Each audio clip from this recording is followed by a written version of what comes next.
अस्सलाम वालेकुम नाज़रीन, आऊं आहियां अनवर अली सोलंकी ऐं अवां ॾिसी रहिया आहियो Sindh issues news TV. Sindh issues news TV bulletin में अवां खे भलीकार ख़बरुनि जो सिलसिलो जारी।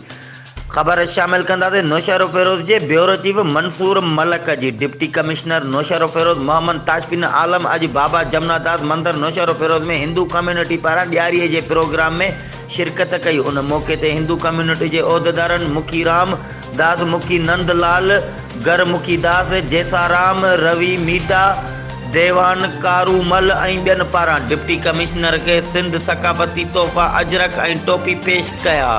जॾहिं त ॾियारीअ जी तक़रीब में महिमाननि पारां केक काटियो वियो ऐं महिमान खे मिठाई ऐं तोहफ़ा पिणु पेश कया विया। उन ई मौक़े ते डिप्टी कमिश्नर चयो त हिंदू कम्यूनिटी खे मुंहिंजे पारां ॾियारीअ जूं वाधायूं हुजनि। हिन चयो त हिंदू कम्यूनिटी जे हर ॾुख सुख में असां गॾु आहियूं। हिंदू कम्यूनिटी असांजे मुल्क जा बराबरी जा शरीक आहिनि ऐं पाकिस्तान जी तइमीर ऐं तरक़ीअ में हिंदू कम्यूनिटी जो अहम किरदारु रहियो आहे। हिन चयो त हिंदू कम्यूनिटी जे कंहिं बि क़िस्म जे मसइले जे हल लाइ ज़िले इंतिज़ामिया भरपूर सहकार कंदी। जॾहिं त उन मौक़े ते मंदर जे मुखी नौशहर फ़िरोज़ जी तारीख़ मंदर जो तारीफ़ करायो ऐं चयो त ही मंदर 300 साल खां पुराणी आहे, जिते कई मखी रही चुका आहिनि। डिप्टी कमिश्नर मंदर जे मुख़्तलिफ़ हिस्सा घुमी ॾिठा ऐं पंहिंजी भरपूर दिलचस्पीअ जो इज़हार पिणु कयो। आख़िर में प्रोग्राम जे सभिनी महिमाननि पारां डिप्टी कमिश्नर खे गुलनि जा हार पिणु पाराया विया। ही हुयूं हिन वक़्त ताईं जूं अपडेट्स। वधीक ख़बरुनि ऐं अपडेट्स लाइ